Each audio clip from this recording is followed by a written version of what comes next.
Hola, què tal a tothom? Avui hem pujat fins al cim de la Torreta de l'Orri, també conegut com el Pic de l'Orri.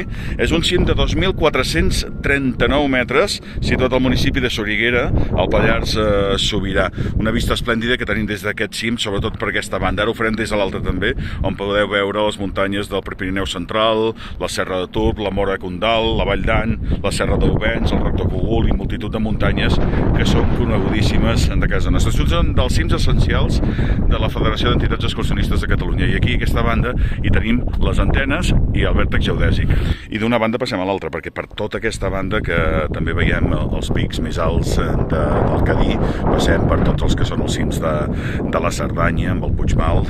També podem veure allà la llunyania, la Pica d'Estats, el cim més alt de Catalunya, i el Parc Nacional d'Aigües Tortes i Estanys de Sant Maurici, que el trobem amb aquesta altra banda, juntament a la Vall d'Àssua i també la Vall Fosca. Una vista esplèndida. Aquí estem just a sobre del que són les pistes d'esquí de Port Ainé. Hem pujat des de Rubiós i anirem fins a Rialp, que ens queda just aquí sota.